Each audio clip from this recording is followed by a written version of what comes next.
예, 금요일 날 이번 주 마지막 금요일 날 수업을 할게요. 제 목소리가 많이 안 좋습니다.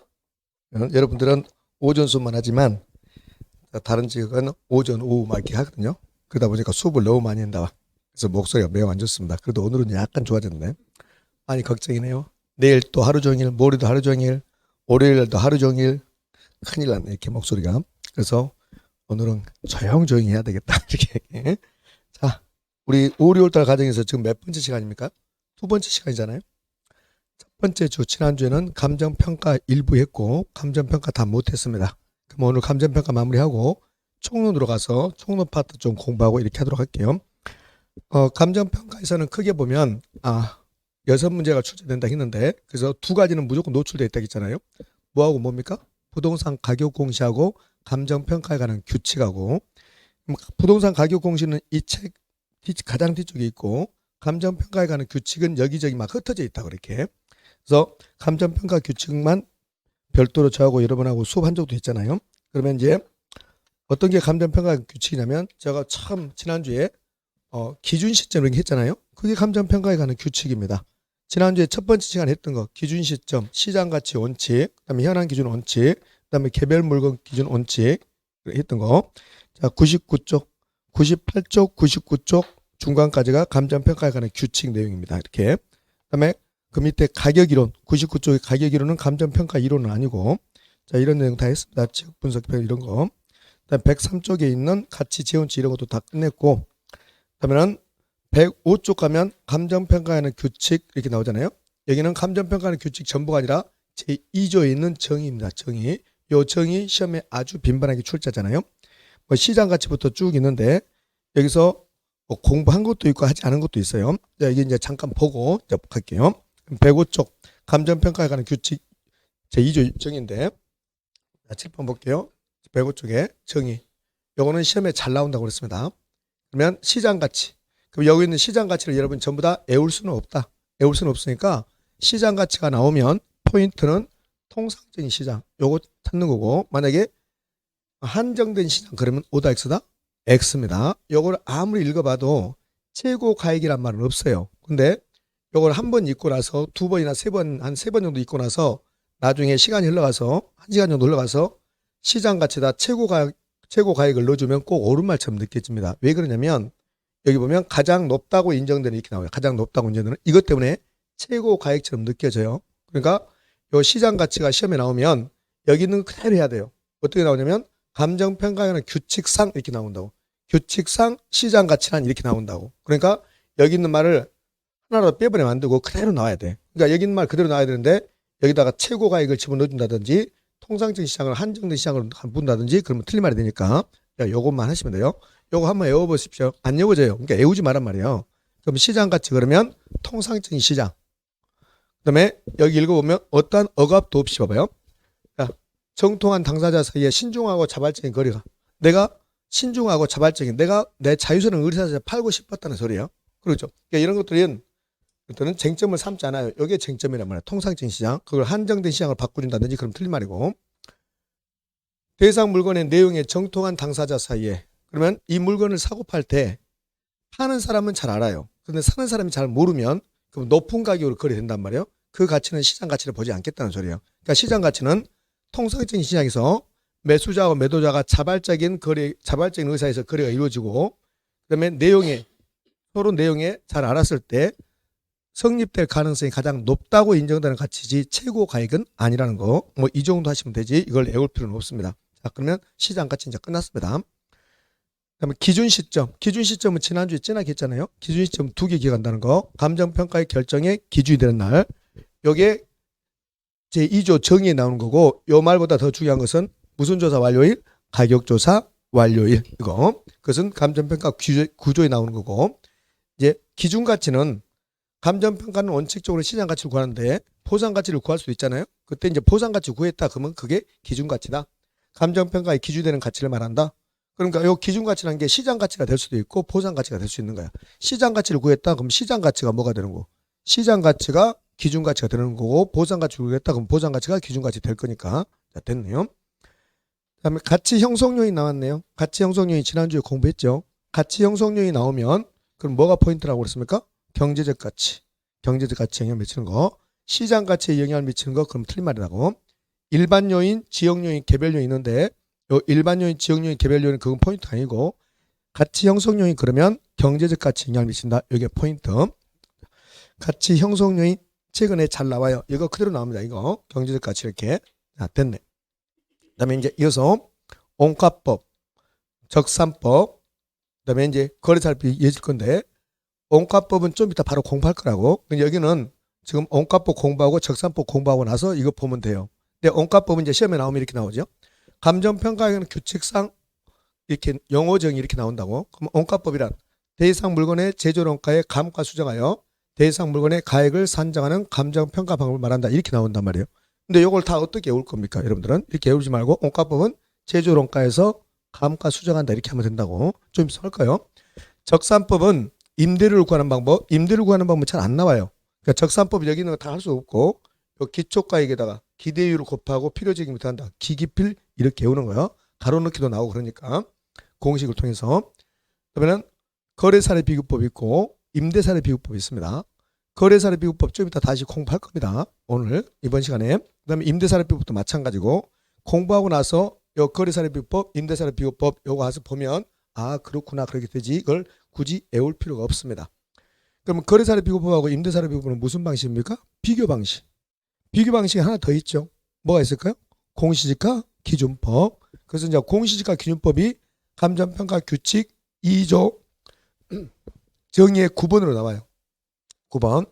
근데 이제 9번으로 나오는데 요 9번 나오는데 제가 거래사례 비교법하고 공시지가 기준법 비교하기 위해서 같이 써놓은 겁니다. 그럼 거래사례 비교법하고 공시지가 기준법이 논리가 똑같은데 요 공시지가 기준법에서는 뭐가 없습니까? 사정보정이 없다는 거. 사정보정. 거래사례 비교법에서는 사정보정 나오잖아요. 공시지가 기준법에서는 사정보정 없고 바로 시점 수정. 그럼 공시지가 기준법이 나오면 가장 먼저 사정보정 있는가 없는가 찾는 거야. 공시지가 기준법이란 이렇게 나왔습니다. 시험에서. 그러면 가운데 사정보정이 있나 없나를 찾으면 돼요. 사정보정이 있으면 틀린 말이고 없으면 옳은 말이 될 거고.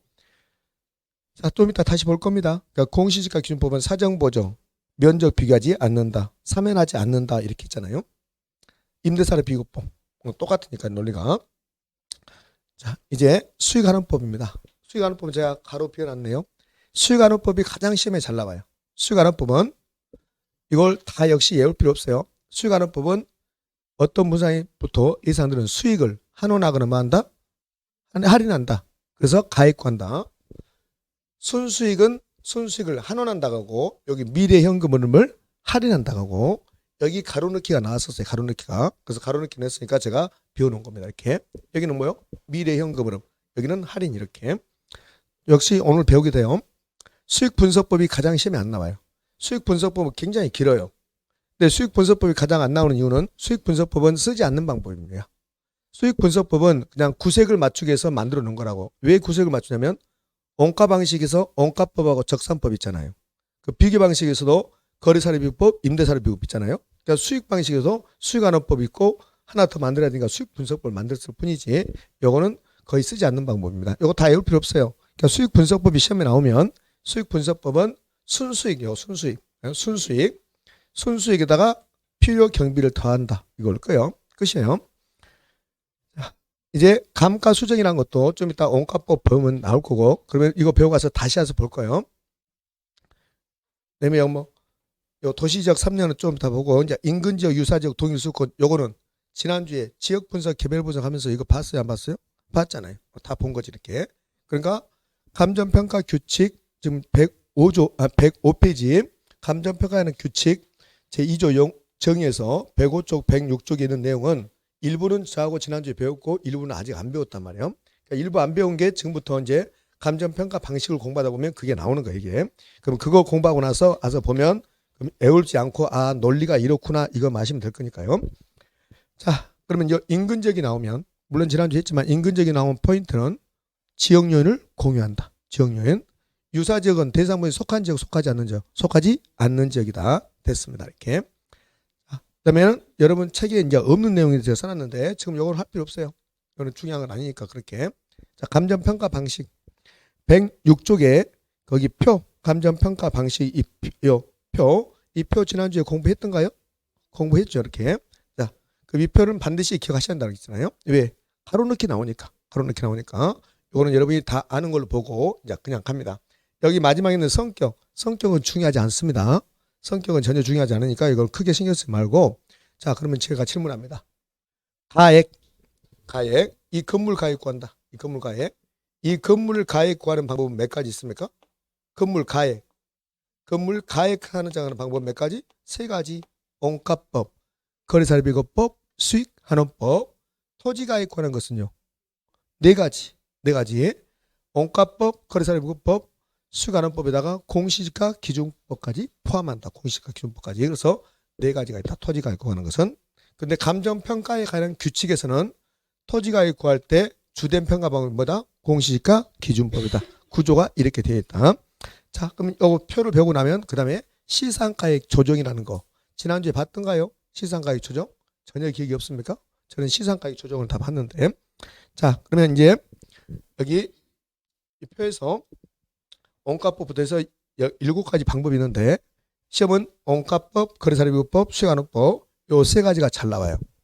근데 이제 이론적으로 정리하고 계산 문제도 풀어봐야 되는데 작년 같은 경우는 거래사례비교법 계산 문제 한 문제, 수익환원법 계산 문제 한 문제, 이론적인 한 문제, 그래서 세 문제를 출제했습니다.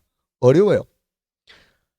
원가법은 올해 이론 문제가 나올 확률이 좀 희박할 것 같고 제 생각에는 계산 문제가 나올 것 같아요. 원가법은 올해는 계산 문제가 원가법하고 공시지가 기준법이 나올 확률이 매우 높습니다. 그럼 이제 원가법부터 이제 공부를 해볼 건데, 자, 그러면 원가법을 공부합니다. 자, 책은 107쪽인데 이제 이걸 쏙쏙들이 제가 하는 거 쏙쏙들이 다 알 수가 없어요. 쏙쏙들이 알 수 없고 어떻게 흘러가는가 잘 보시라고요. 원가법이. 자, 그러면 원가법은 이렇게 됐어요. 제조원가에서 감가수정액을 공제하여 감가 누기를 공제해서 적상가액 구한다. 이게 원가법이에요. 이게 이제 원가법인데 이제 이걸 공부하기 위해서 원가법의 논리를 좀 볼게요. 자, 원가법은 이 건물을 평가한다 이거예요. 이걸 대상 부동산이라고 그래요. 그럼 요거 평가하는데 이제 타임 스케줄을 보면 이 건물이 신축 시점이 있단 말이에요. 그러니까 신축 시점에서 신축 비용이 10억이었습니다. 그럼 이 건물 가격 구하는 시점은 신축 시점입니까? 기준 시점입니까? 기준 시점이에요. 그럼 원가법에 애올라가지 말고 그냥 생각해보면 너무나 쉬운데 그걸 여러분이 생각 안 하려고 한다니까요? 그럼 공부를 안 해야지. 공부는 생각하는 건데. 왜요? 그러면 이 원가법은 원가. 비용성의 사고라 했잖아요.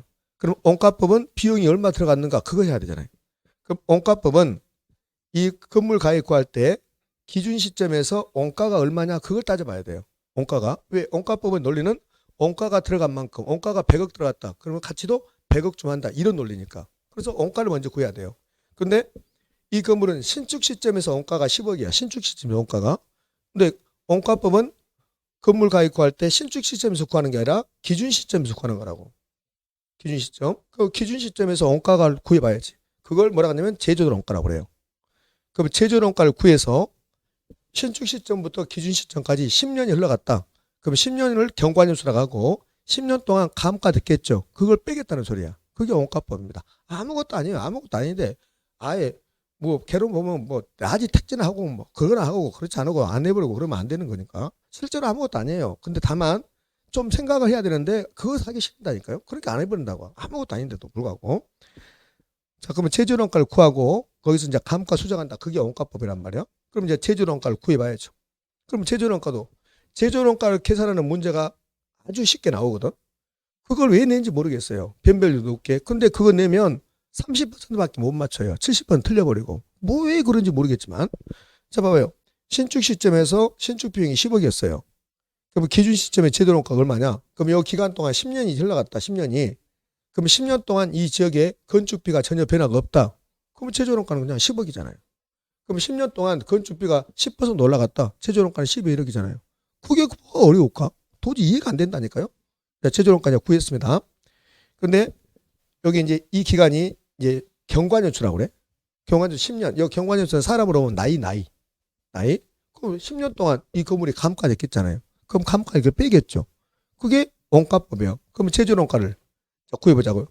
이 10년 동안 건축비가 20% 올라갔다고 가정을 한번 해볼게요. 저는 이제 건축비가 20이 올라가다 나왔는데 이렇게 했는데 사실은 이 건물은 건축비 올라갔다도 주고 건축비 지수란 거 있어요. 건축비 지수.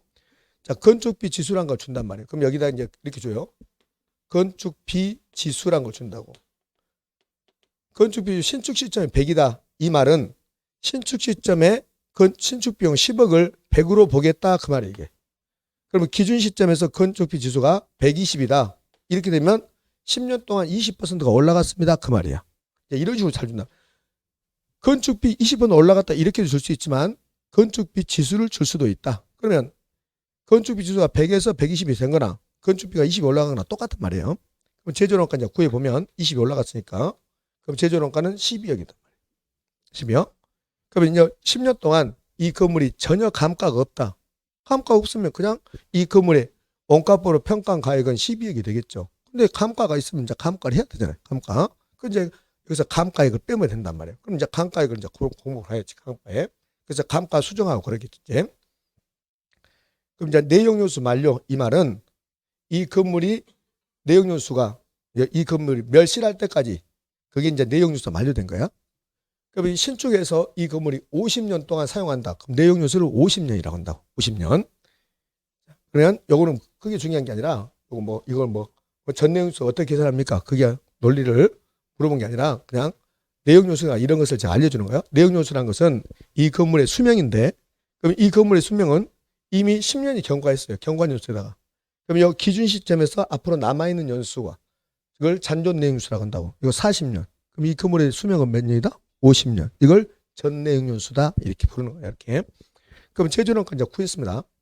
제조원가 12억 구했어요. 그럼 원가법은 제조원가를 구하고 이걸로 끝나는 게 아니라 10년 동안 감가 된다 안 된다? 된다. 그럼 이제 감가액을 빼야 되겠죠. 그러면 10년 동안 감가 되는데 만약에 1년에 이제 1년에 3천만 원씩 감가 된다. 3천만 원씩 1년에. 그럼 1년에 3천만 원 감가 된다면 이 3천만 원을 매년 감가액이라고. 매년. 그럼 10년 동안 감가액을 다 모은 것을 감가 누계액이라고 그래. 감가 누계액. 그러면 1년에 3천만 원 감가된다면 10년 동안 감가 누계액은 얼마입니까? 3억. 그 3억을 빼겠다는 소리야. 그게 원가법이야. 그럼 감가 누계액 3억을 빼겠다. 그래서 평가액이 9억이다. 이게 원가법입니다. 자, 지금 제가 이걸 통해서 뭘 했냐면 원가법의 개념 이야기한 거예요. 원가법 개념. 얘들은 이제 원가법에서 나온 말들을 제가 다 정리한 거고 그럼 원가법은 어떻게 해야 돼? 원가법은 제조원가에서 감가 누계액을 뺀다. 그게 원가법이에요. 그럼 감정평가 규칙에서는 뭐라고 나왔냐면 아까 우리 감정평가 규칙 아까 봤잖아요. 그래서 원가법을 좀 이따 보겠습니다 했는데 여기서 봤잖아요. 그럼 원가법은 감정평가 규칙에는 이렇게 나와요. 원가법이란 대상 물건의 제조원가에 감가 수정하여 대상 물건의 가액을 산정하는 감정평가 방법을 말한다. 이렇게 나온단 말이에요. 여러분 그렇게 기억할 필요 없잖아요. 원가법은 제조원가에서 감가액을 뺀다. 근데 제조원가에서 요 감가 누계액 해도 되고 감가액 해도 되고 감가 수정액 해도 되고 제조원가에서 감가 누계액을 빼는 것을 감가 수정한다고 그래. 감가 수정. 그럼 원가법은 제조원가에서 뭐 한다? 감가 수정한다. 됐네. 이제 원가법이 됐어요. 자, 그럼 원가법이 논리가 됐으면 이제 원가법 이게 원가법의 논리잖아요. 이게 이렇게 그림을 통해서 봤고 이건 이제 원가법의 논리. 아까 했던 그대로입니다. 그럼 원가법은 제조원가에서 감가 수정한다 그랬잖아요. 그러면 좀 빨리 가서 이 화면을 봐봐요. 여러분 책에 있는 거 이거 봐봐요. 원가법이 뭐냐? 제조원가에서 감가 수정액을 뺀다. 감가 누계액을 뺀다. 그래서 적상 갖고 간다. 제조원가에서 감가 수정을 빼는 것을 감가 수정이라고 한다고. 그럼 원가법은 두 가지를 공부하는 거야. 제조원가하고 감가 수정하고. 그러면 이론적으로 나오면 원가법 이론적으로 나오면 그럼 제조원가가 뭐냐? 감가 수정이 뭐냐? 이렇게 물어본다고. 그러면 감가 수정이 뭡니까? 제조원가에서 감가액을 뺀 것이다. 공제한 것이다. 이렇게 하면 돼. 공제. 그럼 이제 감가 수정은 이제 시험에 내고 나면 이제 32회 때는 작년에는 원가법 안 내고 32회 때는 요 감가 수정을 냈다고. 감가 수정. 그럼 감가 수정은 뭐가 감가 수정이냐? 제조원가에서 감가액을 빼는 것이고 그럼 왜 감가 수정합니까? 감가 요인이 있으니까. 그럼 감가 요인 공부하는 거지. 만약에 그럴 리는 없지만 이 건물이 감가 요인이 없다면 감가 수정한다 안 한다? 안 한다. 그래서 감가 요인이 있으니까 감가 수정한다. 그러면 감가 수정 방법이 나오겠죠. 32회 때 계속 감가 수정 방법을 낸다고. 감가 요인은 안 내요 요즘은. 감가 요인은 20년 전에 냈고 요즘 안 낸다고. 그럼 감가 수정 방법 이제 내고 자, 감가수정과 감가상각의 비교를 나눴는데 요거는 요 감가상각은 공인회계사가 회계학에서 하는 감가상각이고 우리가 아는 요 감가수정은 부동산학 이론이 아니라 회계학 이론을 부동산학에서 접목시킨 거라고. 그래서 요 회계학에서 말하는 감가상각하고 부동산학에서 말하는 요 감가수정하고 어떤 차이가 있습니까? 요걸 한번 비교합시다. 예전에 잘 나오다가 요즘은 거의 나오지 않고 최근에 요거 내잖아요. 감가수정 방법. 그럼 원가법이 이론적으로 아주 빈번하게 나옵니까? 매년 나옵니까? 그렇진 않다고. 계산문이 나오다가 이론 나오다 이렇게 할 거니까. 자, 이게 원가법입니다. 자, 감가 요인. 지난주에 감가 요인 저하고 공부했습니까? 안 했습니까? 전혀 기억이 없습니까? 했죠. 혹시 뭐 할 때 했을까요? 감가 요인 뭐 할 때 공부했을까요? 감가 요인은 물리적 감가가 있고 기능적 감가가 있고 경제적 감가가 있고 그러는데 기능적 감가하고 경제적 감가 지난주에 아주 진하게 공부했는데 책 펼 필요 없어요. 책 갔다 갔다 하면 시끄럽게만 하고 제가 말할 테니까. 기능적 감가는 균형의 원칙을 할 때. 그 다음에 경제적 감가는 적합의 원칙을 할 때. 지난주에 균형, 적합 다 했습니까? 안 했습니까? 했잖아요. 그때 다 봤던 거지. 이게 공부라니까요. 공부. 했어도 기억이 잘 안 나는 거예요. 이게. 자, 그러면 이제 원가법의 논리가 됐고, 그럼 원가법 이제 공부하면 제조원가하고 감가수정 두 개만 공부하면 돼요. 자, 가봅시다, 이제. 다 됐으니까. 자, 그럼 제조원가 공부할게요. 제조원가. 제조원가를 공부해야지. 그러면 제조원가가 뭐냐? 네 가지 공부하면 돼, 제조원가는. 제조원가는 이론적으로 최근에 잘 내지 않고 있네요. 물론 원가법 자체가 이론적으로 막 잘 나오는 게 아니니까.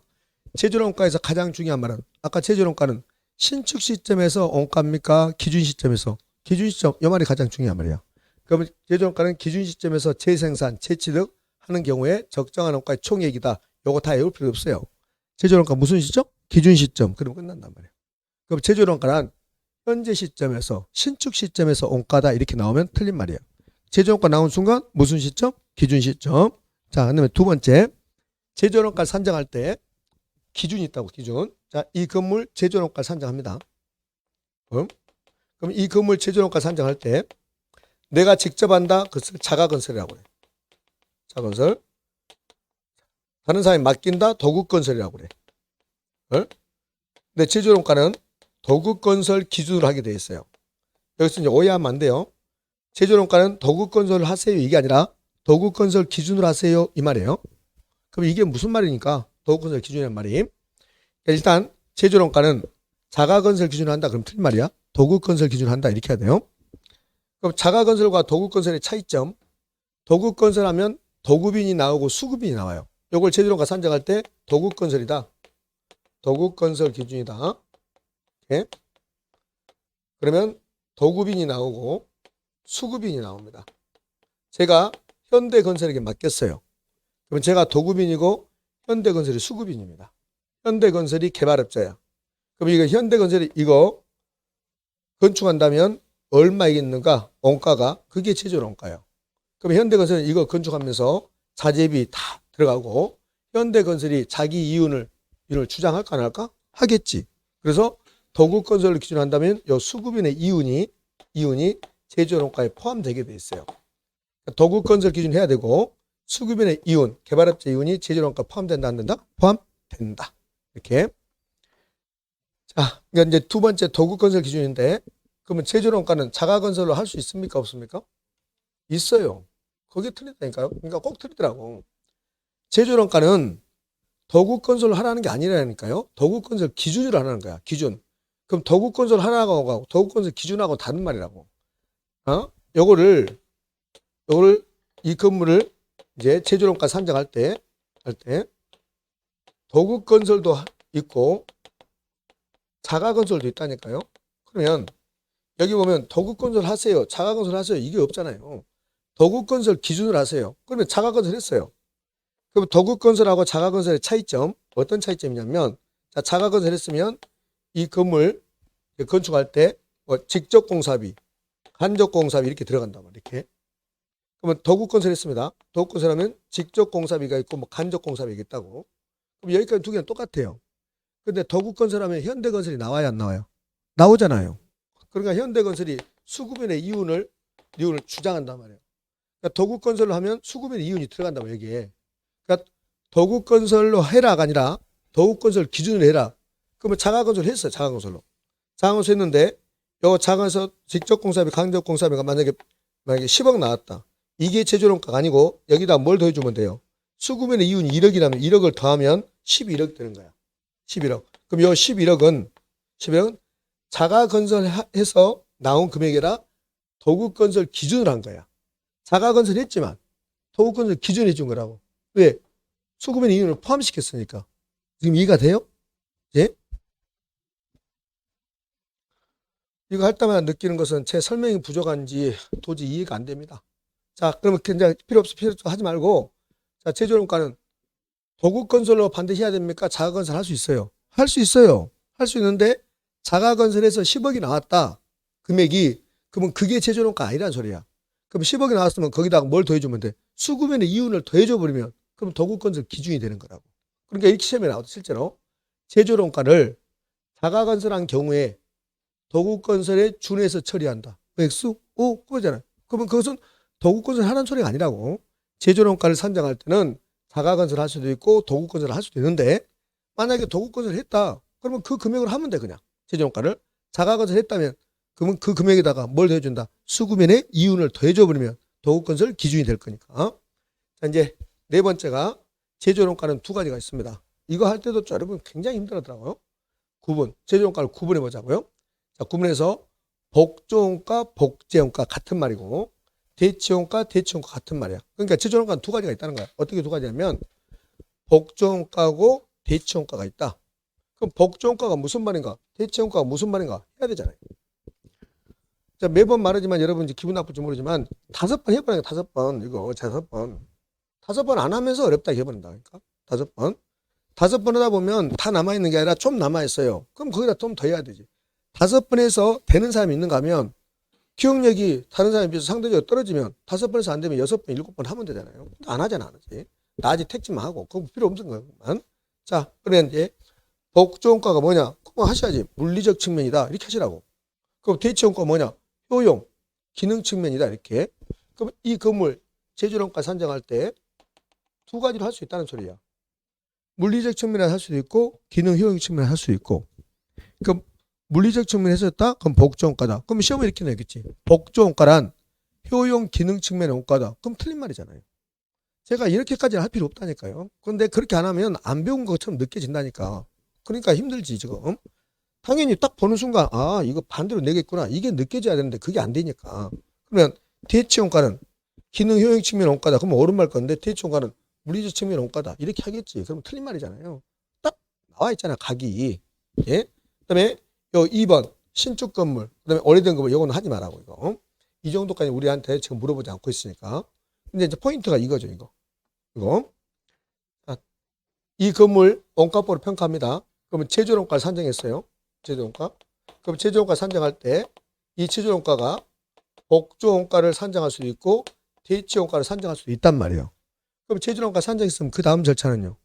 그 다음 절차는 여기서 감가 이걸 빼야지. 감가에. 요거 감가 수정하는 게 감가 수정.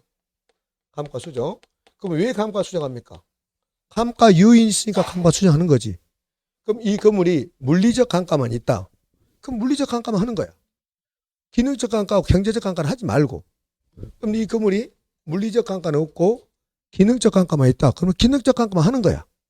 그럼 이제 감가 수정해야지. 감가 수정하는데 요 대치원가를 최저원가 산정을 하면 그러면 감가 수정할 때 기능적 감가를 하지 않는다는 거야. 그럼 여기서 봐봐. 딱 각이 나오거든.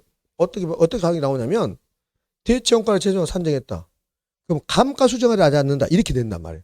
감가 수정하지 않는다. 그럼 틀린 말이잖아요. 감가 수정은 무조건 해야 돼. 대치원가를 최저원가 산정하든 복조원가를 최저원가 산정하든 감가 수정을 해야 된다고. 다만 감가 수정할 때 이 감가 수정이 물리적 감가가 있고 기능적 감가가 있고 경제적 감가가 있는데 근데 대치원가를 산정하면 요 기능적 감가만 하지 않는다고. 그럼 시험은 출제자가 너무나 출제하기 편하잖아요. 대치원가를 최저원가 산정했다. 그럼 물리적 감가하지 않고 기능적 감가하지도 않는다. 이렇게 된단 말이에요. 이렇게 뻔하잖아요. 이렇게. 자, 그럼 정리해 볼게요. 제조원가 나왔습니다. 그럼 네 가지만 기억하시면 돼요. 기준 시점, 도급건설 기준, 수급인의 이윤이 포함된다 안 된다? 포함된다. 그다음에 두 가지가 있다. 물리적으로 똑같게 만들자. 복조. 요 복조 복제는 복사했다. 똑같게 만들었다는 소리야. 대체원가는 기능 효용을 똑같게 만들었다. 그럼 대체원가를 제조가 산정한다면 감가 수정을 안 한다 그러면 틀리고, 감가 수정하는데 감가 수정할 때 뭐 하지 않는다? 기능적 감까지 안 넣는다. 그럼 제조원가는 끝났어요. 요 밑에 5번, 6번 이렇게 나온다고. 뭐 6번에 제조원가는 적산가격 상한선 그런 건데 그런 건 나올 일이 없으니까. 자, 그러면 제조원가가 끝났으면 그 다음 절차는 뭘까? 원가법에서 감가 수정. 그럼 감가 수정해야지 이제.